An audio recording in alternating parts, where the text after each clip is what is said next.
Forgiveness is something that's brought up a lot in the context of anger management.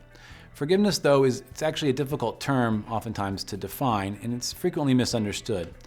Oftentimes people coming in with anger management issues might see forgiving a person, in fact, as a way of becoming a doormat, a way of sort of passively accepting, enabling, or even encouraging that behavior.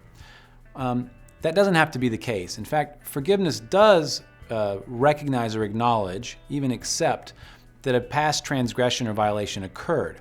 That doesn't mean that the person is okay with it, that it occurred, and that they would welcome it in the future. But forgiveness involves at least two steps. First is the acknowledgement that it did occur, which is really simply saying, I'm not going to deny reality. That seems to be fairly rational, and that doesn't necessarily mean that I'm going to put up with it in the future. The second piece, though, and this is what a lot of people do struggle with, is fostering some type of compassion for that other person. So that might involve some type of sort of empathy by taking the other person's perspective, recognizing that the other person, although they made a mistake and did something wrong, it doesn't mean they have to be condemned for it or devalued as a person. And again, I want to be clear, forgiving them doesn't necessarily mean that I resolve things with them or continue in the same relationship with them. It also doesn't mean that I don't, in fact, use very strict consequences. I might do all of those things.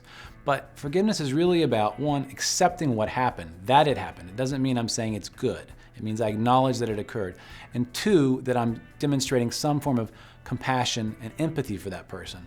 The third step in terms of resolution is something that can be independent. And what I have to decide is I can have compassion for that person, realize they did something wrong, but also believe they're going to continue to act that way, and that may be something that I don't want to tolerate. So I might remove myself from that relationship or punish that behavior in some way to reduce the likelihood of it occurring again.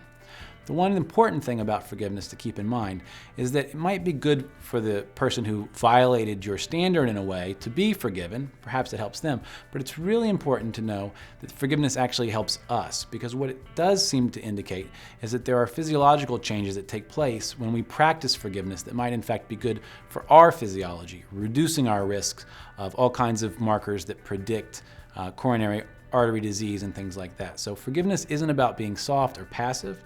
It's really about doing what might be best for the person, in fact, who's been the victim of a potential violation.